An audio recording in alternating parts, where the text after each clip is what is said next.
అందరికీ నమస్తే. Welcome to social post. నేను మీ చాణక్య. ఇప్పుడున్న సిచ్యువేషన్స్లో ఏ ఒక్కరికైనా కానీ ఫేమస్ అవ్వాలి అని అంటే ఖచ్చితంగా గుర్తొచ్చేది హిందూ ధర్మం మరియు సనాతన ధర్మం పైన వ్యతిరేకంగా మాట్లాడితే చాలు, ఒక సోషల్ మీడియా ఫేమ్ తెచ్చుకోవచ్చని చాలామంది కొన్ని మాటలు అనేది కూడా ఈజీగా వదిలేస్తున్నారు.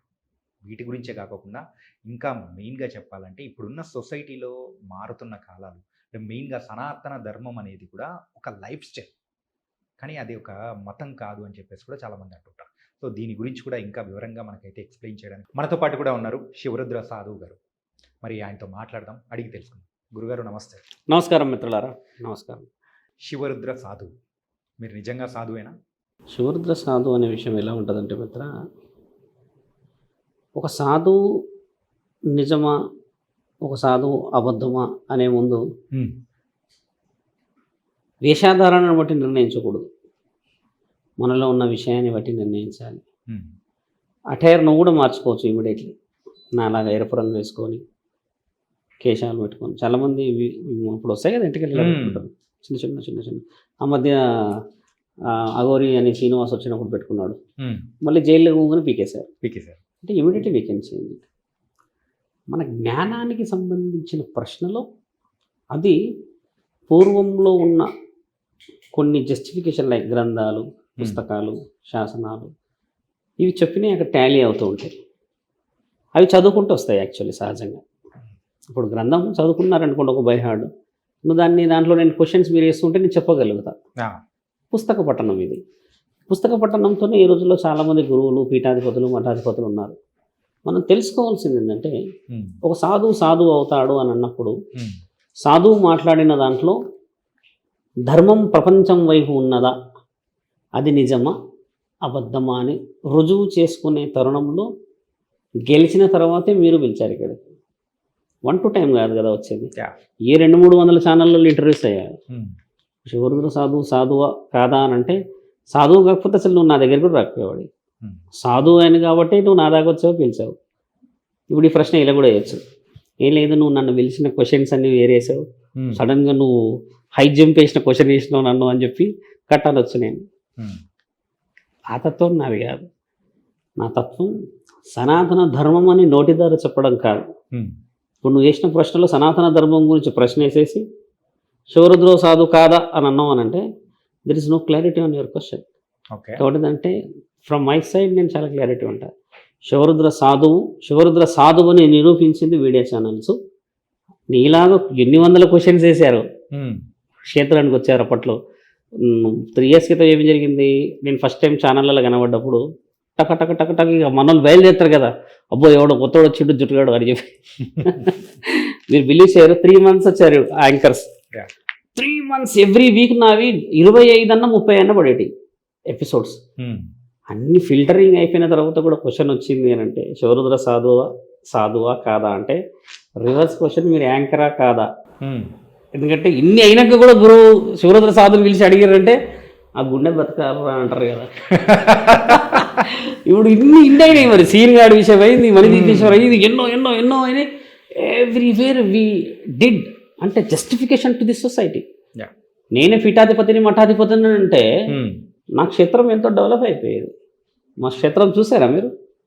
మీ ఛానల్స్ వాళ్ళని అడిగి చెప్తారు. పప్పుకు తెలుసు, అంతకుముందు పనిచేస్తాడు ఇందులో ఇందులో. నేను డైరెక్ట్గా మట్టిలో కూర్చుంటాను, చిన్న శివలింగం పెట్టేసుకొని ఏసీలో కూర్చోను. కాబట్టి శివరుద్ర సాధువే, శివభక్తులం మేము. చెప్పండి. ప్రతి మతం కూడా తన మార్గాన్ని చూపిస్తూ ఉంటుంది. మన హిందూ ధర్మం అనేది ఎలాంటి మార్గాన్ని చూపిస్తూ ఉంటుంది? ప్రతి మతం మానవత్వం చూపించాలి, మార్గాన్ని కాదు చూపించాలి. ఇప్పుడు మీ పూర్వీకులు, మా పూర్వీకులంతా మార్గనిర్దేశం చేసిన తర్వాత మనం కొన్ని అలవాట్లను ఈరోజు తెచ్చుకోగలిగాం. ఇప్పుడు వస్తూ ఉన్నాం. మేము ఇదే హైటెక్ సిటీకి 2007-8లో వచ్చినప్పుడు there is even single way. ఒక చెతక్ బండి పోవాలన్నా, ఒక చిన్న లూనా పోవాలన్నా కూడా అదొక చిన్న దారిలోనే మనం వెళ్ళాల్సింది. అంటే ఒకడు పోయినా ఇంకోడు మట్టి రోడ్డు ఫిసి. ఇప్పుడు అంతమందికి ఎందుకు 10 years back there is no flyover. ఈ ఫ్లైఓవర్ లేదు. అక్కడ అమెరికన్ ఆంకాలజీ ఏదో ఇన్స్టిట్యూషన్ ఉంది కదా, that's no play. Now we came very safely. అంటే చాలామంది కష్టపడి రోడ్ వేసి అదేసి ఇదేసి మన కోసం పెద్ద మనుషులకు నిర్ణయం ఇచ్చారు. మీరన్న దాంట్లోనే హిందుత్వం గురించని ఎందుకు ఇంతటి విభేదత్వం కనబడుతుంది? ప్రపంచ స్థాయిలో మాట్లాడితే ఆస్ట్రేలియాలో ఉన్నవాళ్ళు, అమెరికాలో ఉన్నవాళ్ళు, వేరే వేరే వేరే దేశాల్లో ఉన్న వాళ్ళు వచ్చి మన దగ్గర మంచి ధర్మం ఉంది అని పాటిస్తూ ఉంటారు కొంతమంది. ఇక్కడ మన దగ్గర జరిగే వ్యత్యాసం ఏంటంటే నువ్వా నేనా గొప్పతనం, కులమా మతమా, లేకపోతే మీ పెద్దవాళ్ళు మా పెద్దవాళ్ళు అని మాట్లాడుతూ వస్తారు. అబ్సల్యూట్లీ దే ఆర్ టాకింగ్ అది వెరీ ఫెంటాస్టిక్. అంటే వాళ్ళు చెప్పిన విషయమే వీ హ్యావ్ టు అగ్రి. వాళ్ళ మతం గురించి మాట్లాడిన దాంట్లో ఖచ్చితంగా అగ్రి కావాల్సింది. ఎందుకు అగ్రి కావాలి? వాళ్ళు ఎందుకు అంటారు ఆ మతం గురించే మనదే గొప్ప అని, వాళ్ళది గొప్ప కాదు అని? ఇక్కడ ఏం జరుగుతుందంటే కొంచెం అపార్ట్ వెళ్దాం, మనం 1980కి వెళ్దాం. అప్పుడు మీరు నేను కూడా పుట్టిండొచ్చు, చిన్న చిన్నగా ఉండొచ్చు, కానీ ఉమ్మడి కుటుంబాలు ఉండే అక్కడ. ఉమ్మడి కుటుంబ వ్యవస్థ చాలా ముఖ్యమైనది మన దగ్గర. బాబాయ్ అమ్మమ్మ నానమ్మ మీద 500 మంది దొరికేవాళ్ళు. ఇప్పుడు మనం బెట్టేస్తాం 10 మంది కంటే ఎక్కువ కాల్ చేయలేవు నువ్వు మీ ఫ్యామిలీలో. అప్పుడు 500 మంది గ్యాదర్ వెరీ వెరీ ఈజీ. ఏమో ఫలానా, అరే మనోడు కింద పడ్డాడంట, అరే ఎందుకు పడ్డాడు అని ఊరికే వచ్చి చూసిపోయేంత ఊరు. ప్రపంచమంతా మనుషులు ఉండేవాళ్ళు. ప్రపంచమంతా మనుషులు ఉండి మనసు లేకుండా ఉన్న వాళ్ళు ఇప్పుడు చాలామంది ఉన్నారు. అప్పుడు మనిషి మంచితనం, మన దగ్గర సౌభాగ్యతత్వం, ఆరోగ్యం గురించి అని మన వాళ్ళు అనుకుంటూ వచ్చిన దాంట్లో అందరు కుటుంబాలు ఉండేవాళ్ళు. ఒక ఊర్లో ఒక కుటుంబం ఉండకపోయేది కదా. మరి అలాంటిది ఇప్పుడు మీరన్న మతం గురించి అని దిశానిర్దేశం తీసుకుంటున్న దాంట్లో మార్పు ఎక్కడొచ్చింది అని అంటే మేమే గొప్ప అన్న స్వార్థం ఏర్పడడం చేత ఆగింది. ఈ మేమే అనే విషయము మనము అన్న రోజు మీరు అన్నది మళ్ళీ ఎన్నికి జరుగుతుంది. ఎన్నికి జరగాల్సిన అవసరం వచ్చింది. మనందరం ఇప్పుడు ఒక నినాదం మనందరం ఏం చెప్తుంటాం అంటే, అరే మనం హిందువులం వదిలేసేసి నీ మతం గొప్ప నా మతం గొప్ప, నీ కులం గొప్ప నా కులం గొప్ప అనుకుంటున్నప్పుడు నీ మతాన్ని నువ్వు గౌరవిస్తేనే, నీ స్వధర్మాన్ని నువ్వు గౌరవిస్తేనే, పరధర్మాన్ని నువ్వు గౌరవిస్తేనే మానవ ధర్మాన్ని గౌరవించగలుగుతావు. మానవ ధర్మం, స్వధర్మం, పరధర్మం పాటించలేని నీవు దైవ ధర్మం గురించి ఎలా మాట్లాడతావు? ఇన్ని ధర్మాల ముందు మానవత్వమే లేదు, దైవత్వం వస్తుందా? అందుకే కలియుగంలో రాయిలో ఉన్నాడు పరమాత్ముడు. కలియుగంలో రాయిలో ఉన్నాడు. ఎందుకున్నాడు? అన్ని యుగాల్లో ఇలా ఉన్నాడే, 4 చేతులు పట్టుకొని గెలిచాడే, కనబడ్డాడే. ఓ నరసింహ అవతారం, ఓ కూర్మ అవతారం, ఇంకో అవతారం, కలియుగ ప్రత్యక్ష దైవం, అన్ని అవతారాలు కనబడ్డ పరమాత్ముడు కలియుగంలో ఎందుకు కనబడలేకపోయాడంటే అది రాయి అని నువ్వు నిర్ణయించుకుంటే రాయి. ఎందుకంటే నీ గుండె రాయి, అదే నీ గుండెల నుంచి ఆ రాయిలో శిల, ఆ యొక్క ఆలోచనతో చేసిన చెక్కిన ఆ తత్వం, ఆ యొక్క వైభవం, ఆ పుణ్యంలో ఉన్న ప్రాణం, ఆ ప్రాణంలో ఉన్న నా జీవిత లక్ష్యం అని ఆలోచిస్తే నీ మనసులో ఫస్ట్ పరమాత్ముడు వెలగాలి. అదే అంతరాత్మ. దిస్ ఈస్ కాల్డ్ అంతఃకరణ శుద్ధి.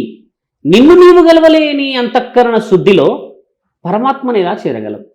పరమాత్మ మనసు ద్వారా చూడమన్నాడు. అంటే కలియుగ సత్యధర్మమే ఇది. అలా కాకుండా నువ్వు అన్న మతాన్ని నిర్దేశం చేసే వాళ్ళు ఎవరు చేయాలి? ఇప్పుడు ఎందుకు నిర్దేశం అయితే లేదు అంటే నేను అన్నది రావడం చేత ఆగుతుంది ఇక్కడ.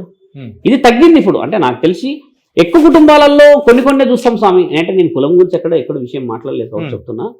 ఎంత కులమైనా ఏమి చేసినా కూడా మానవత్వ దృక్పథం తెచ్చుకొని పోతే రానున్న భవిష్యత్తులు ఇంకా బలపడతాయి. నార్మల్గా లైఫ్ ఈస్ ఏ సైకిల్ అని చెప్పేసి ఆయన అంటూ ఉంటారు కదా. సో ఈరోజు చూసింది మళ్ళీ అది యథాస్థితికి రావాల్సిందే అని మనము మన ధర్మాల్లో చెప్తూ ఉంటాం. ఇప్పుడున్న వ్యవస్థను మళ్ళీ పాతకాలానికి తీసుకెళ్లే సామర్థ్యం ఉందంటారా? చాలా మంచి ప్రశ్న వేసావు. కొంచెం వెనక్కి వెళ్తా, కెమెరాలు కూడా కొంచెం స్ట్రాంగ్గా పెట్టండి, ఎందుకంటే టైం అని ఇలా సిగ్నల్ ఇవ్వద్దు. స్వర్ణయుగం అంటాం మన దగ్గర. అంటే కంప్లీట్ సత్యం. ఆ సత్యయుగంలో అందరూ సత్యవంతులు, వెరీ ఫ్యూ. ఎక్కడ పోయినా అందరూ సత్యం. నువ్వు సత్యమే, నేను సత్యమే, ఇద్దరు సత్యం లేడు, అసత్యం లేదు.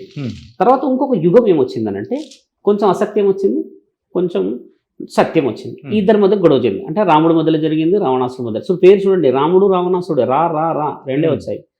గొడవలు జరిగాయి. ఏం గొడవలు జరిగాయి అనేది మనం మళ్ళీ మాట్లాడదాం, మీకు వేరే ప్రశ్న ఉంది కాబట్టి. మొత్తానికి ఇద్దరు కనబడ్డారు. ఇంకొక యుగం వచ్చింది. ఇప్పుడు రావణాసుడు బయటవాడయ్యాడు, రాముడు మనవాడయ్యాడు. స్వామి అపార్ట్ అయ్యారు. అపార్ట్ నుంచి గొడవ అయింది. ఫస్ట్ ఏమో ఎవ్రీథింగ్ ఈజ్ ప్యూరిఫైడ్, సెకండ్ దాంట్లో ఏంటంటే సంహౌ 50% తర్వాత ఇంకొక జనరేషన్ ఏమొచ్చిందనంటే స్వామి డైరెక్ట్గా రక్తంలోకి వచ్చేసింది చెడు, నువ్వు నేను లైక్ కౌరవులు పాండవులు అన్నదమ్ముల వీళ్ళంతా. అంటే ఫస్ట్ సొసైటీ ఏమో అంతా మంచి, రెండో సొసైటీ మంచి చెడు, మూడో సొసైటీ నేనే మంచి చెడు అంటే మన మధ్య వచ్చేసింది. ఈ విషయం వచ్చిన తర్వాత కౌరవులకి పాండవులకు మధ్యలో యుద్ధం జరిగింది. మహాభారతం ధర్మం పాండవులను గెలిపించింది. 5 మంది ఉండడం చేత, ధర్మం వైపు ఉండడం చేత పరమాత్ముడు జగతిక వీరుడు శ్రీకృష్ణుడు ఇద్దరి మధ్యలో ఉండి న్యాయాన్ని గెలిపించాడు. ఈ 3 వర్షన్స్ పక్కన పెడితే మీరు అన్నట్టుగానే కలియుగంలో ఇవన్నీ ఉన్న ఒకే శరీరం మనం, అన్ని శరీరం మనం, మన దగ్గర మంచి ఉంది. It is there. ఓకే. ఎక్కడ 8-9 సంవత్సరాల వరకు నీ అంత మంచోడు లేడు మిత్ర సొసైటీలో. చిన్న బాలుడు చూస్తే ముద్దు పెట్టుకొని అందరూ ఎత్తుకునే వాళ్ళు.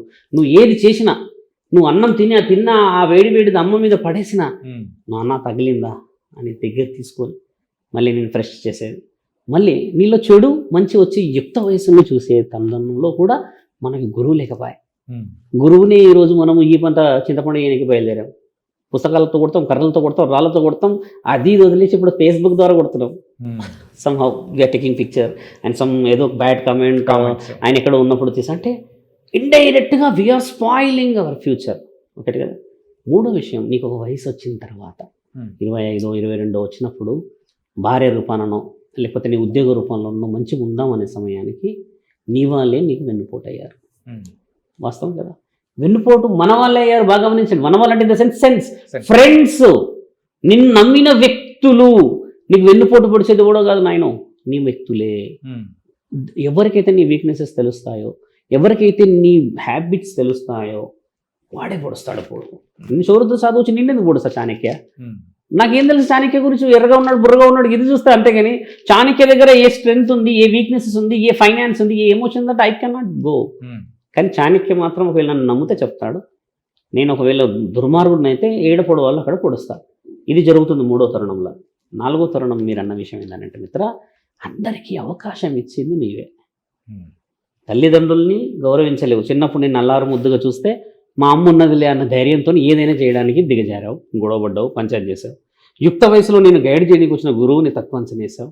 నీకు సహాయకరంగా ఉన్న స్నేహితుడే అనంటే వాడు వెన్నుపోటు పొడిస్తే ఇన్నిట్లలో మోసపోయిన నీవు నిన్ను ఎలా నమ్మగలుగుతావు? ఇది పోతుంది ఇక్కడ. నువ్వు అన్నది భూమి ఎక్కడ తిరుగుతుంది? ఎందుకు నీకు చెప్పాల్సి వచ్చింది స్వర్ణయుగం గురించి అని అంటే, మనిషి స్వర్ణయుగము చెయ్యగలడు, కలియుగములో చెయ్యగలుగుతాడు అని రాయబడిన మహాశాసనము శివపురాణం కాశీలో రాయబడి ఉంది. ఎందుకు చేయగలుగుతాడు గురు? ఎలా చేయగలుగుతాడు? ఇంత అడ్వాన్స్ టెక్నాలజీ, ఇంత సొసైటీ అంటే ఒకసారి ప్లాస్టిక్ బియ్యాన్ని తిని కరిగించి చూయించండి, దమ్ముంటే అవ్వదు కదా. వ్యవసాయం పండించే తినాలి నువ్వు. న్యాచురల్గా పరమాత్ముడు ఇంకా అలానే పెడితే నీవే చేస్తున్నావు. బాస్మతితో చేసింది కూడా బిర్యానీ, అది కూడా బియ్యమేగా. మరి నువ్వు అది కాకుండా వేరే వస్తువులతో చేసుకోవచ్చుగా. బియ్యం దొరకక కొన్ని కుటుంబాలు రోడ్డునుంటే ఈ బిర్యానీల బంగారంలాగా పట్టుకుపోయే దేశాలు ఉన్నాయి. మనము మన వైభవాన్ని కోల్పోయాం. వ్యవసాయం ఆదరణ తగ్గించి వ్యవసాయంలో ఉంటే, ఆ గుడిసెల్లో ఉంటే ఎక్కడ లేని సుఖం మిత్ర. పరమాత్ముడు చెప్పాడా అద్దాల మేడలో ఉండు అని? పరమాత్ముడు చెప్పాడా నువ్వు తెచ్చుకున్న నగలు నట్రాలు దాచిపెట్టేసేసి అవి బ్యాంకులో పెట్టి దానికి ఇప్పుడు ఒక 20-30 తులాల గోల్డ్ మార్నింగ్ ఒక ఆవిడ చేడుస్తుంది, పుస్తల తాడు కూడా గిరి పెట్టేశాను స్వామి, దానికి వడ్డీ కడుతున్నాడు. చూసారా? మాంగళ్యానికి వడ్డీ కడుతున్నామయ్యా. నీవు కట్టుకున్న సొంత ఇంటికి వడ్డీ కడుతున్నామయ్యా. నీ ఒంటికి ఇంటి కడుతున్నామయ్యా. వాసో ఏదో ఫైనాన్స్ తీసుకుంటాం కదా. We are paying taxes to our అంటే మన్నా అనుకున్న దానికి. అప్పుడు ఏం నేర్పించింది సత్యయుగం అని అంటే, సత్యముగా నీవు, ధర్మముగా నీవు, నేను చెప్పిన విషయముగా బోధన ద్వారా నీవు, స్నేహితుడి ద్వారా, మంచి మర్యాద ద్వారా నీవు ఉంటే స్వర్ణయుగంతో పని ఉంది. స్వర్ణయుగం ఇదే కదా. కొన్ని లక్షల కుటుంబాలు ఉన్నాయా లేవో మంచిగా మళ్ళీ ఉన్నాయి. కొందరు ఎందుకు బాధపడుతున్నారంటే the person who were compromised their desires, that ఆ పర్సనాలిటీసే ఫేస్ చేస్తున్నారు. Who cannot come out with the comfort zone. There is a burning desire, it has to come. When it is comes అంటే నీ లైఫ్లోకి వస్తే, ఆ డిజైర్ నువ్వు గెలిస్తే అక్కడి నుంచి వచ్చి ఆ గాలి ఎంత పవిత్రం మిత్రమా. ఏసీలో ఉన్నాం, వీఆర్ టాకింగ్ అబౌట్ ఇప్పుడు చెమటల్లో కూడా దడదలు పుడతాయి జీవితం మీద అని. ఏసీలో ఉన్నాం మనం. బయటికి పోతే ప్రశాంతం, గుడిసెల దగ్గర పోతే వాడు ఏం నిద్రపోతాడు మిత్ర. అమ్మ వీడికి ఇలా నిద్రపోతుండు, నాకు నిద్ర వస్తలేదు ఏంటి అంటే నీ మైండ్ని నువ్వు పెట్టేసావు అక్కడ పనిలో. పరమాత్ముడు ఏం చెప్పాడంటే, ఇది ఇచ్చేసా, ఇది ఇచ్చేసా, ఈ గుండె ఇచ్చా, నీ అవయవాలన్నీ నేను ఇచ్చేసా. నీకు తెలుసుకోవాల్సిందల్లా ఒకటే, ఎలా బ్రతకాలి. ఎలా బ్రతకాలి అని చెప్పి అమ్మని, నాన్నని, గురువుని, స్నేహితుడిని, మంచిని, మర్యాదని, భార్యని అందరినీ పెడితే వాడు సహాయం చేస్తే వాడిని నువ్వు ఎర్రిబాగులు అనుకుంటావా? ₹1,00,000 నాకు సడన్ ఫోన్ చేస్తావు స్వామి అని అంటే, నేను ₹1,00,000 వేయంగానే వీడేమనుకుంటాడు, అమ్మో వీడు ₹1,00,000 చేశాడంటే వీడి దగ్గర ఏమున్నాయని, ఎంతుందో, వీడు ఎక్కడి నుంచి సంపాదిస్తున్నాడు అంటే ఇదా నీ వ్యత్యాసం. నాన్న నువ్వు ఉన్నందుకు ఇచ్చిన ఈరోజు తల్లిదండ్రులు అనే బాధ. అంటే నేను కూడా 1980-85 సంబంధించిన నాలెడ్జ్ పర్సనల్ కాబట్టి ఆ లైఫ్లో ఉన్న తల్లిదండ్రులను అడగండి మిత్ర, వాళ్ళు ఇంకా అక్కడే ఉన్నారు. నేను ఓపెన్ ఛాలెంజ్ చేస్తాను, మనం కలుసుకుందాం కావాలంటే, అందరి పేరెంట్స్ గ్యాదర్ చేయను. వాళ్ళందరూ 1980, 70 ఈ ఒక 90 లైఫే మాట్లాడతారు, కానీ 2000 మాట్లాడరు. ఆ రోజుల్లో పైసకి విలువ ఉండే, ఆ రోజుల్లో బియ్యానికి విలువ ఉండే, ఆ రోజుల్లో అమ్మా నాన్న తెచ్చే పండుకు విలువ ఉండే. ఈ రోజు we are taking orders in Swiggy, Zomato, but we are not eating satisfaction. For hungry we are eating. అమ్మ కూర్చునేటప్పుడు, నాన్న కూర్చునేటప్పుడు ఆ పండు కోసిస్తే కొట్లాడుకొని తింటే అమ్మ పడే ఆ సంభ్రమాక్షర్యం ఉందా మిత్రమా? ఈ రోజుల్లో అది లేదు. ఎందుకు లేదు అని అంటే, యూ కాంప్రమైజ్. నీకు ఎవడన్నా చెబితే నచ్చట్లేగా, నువ్వు ఎవడమే నాకు చెప్పేది అంటే. ఈ తరుణం రావడానికి తల్లిదండ్రుల పాత్ర అతిగారాభం చెయ్యకూడదు. గురువు తత్వాన్ని ఒక సమయం వచ్చినప్పుడు వాడాలా. ఎన్ని కుటుంబాలు ఈ రోజుల్లో రోడ్డులో ఉన్నాయి, ఎందుకంటే మా వాళ్ళు సపోర్ట్ చేయలే అంటారు. మరి మీ వాళ్ళు ఎందుకు సపోర్ట్ చేయలేరు అని అంటే, చిన్నప్పుడు వీళ్ళు మీ బిడ్డకి గైడ్ చేయలే. ఎవరి మిస్టేక్ ఇది అంటే, భూమి ఇలా రౌండ్ తిరుగుతుందంటే ముమ్మాడిగా తిరుగుతుంది, నువ్వు ఉన్నా లేకున్నా తిరుగుతూనే ఉంటుంది. కానీ మరి నీ చిత్రపటం చచ్చిపోయినాకన్నా విలువ ఉండద్దా? నీకు తద్దినం పెట్టడానికి, పిండం పెట్టడానికి మనుషులు రాకూడదా? అంటే నువ్వు చేసుకున్న తత్వంలో నువ్వు కోల్పోతుంది ఏంటంటే, నీ సెల్ఫ్ థింకింగ్, నీ సెల్ఫ్ సాటిస్ఫాక్షన్ని మానేస్తే ఫ్యూచర్ బాగుంటుంది. మరి భూమి గుండ్రంగా ఎందుకు తిరుగుతుంది తెలుసా మిత్ర? ఏ రోజన్నా నువ్వు మారుతావని, ఏ రోజన్నా మారితే నేను నీ దగ్గరికి వస్తా అని. పరమాత్ముడి లీలలో మార్పు ఉండదు మిత్ర. మనం కోల్పోయిన విషయాలు ఇవన్నీ.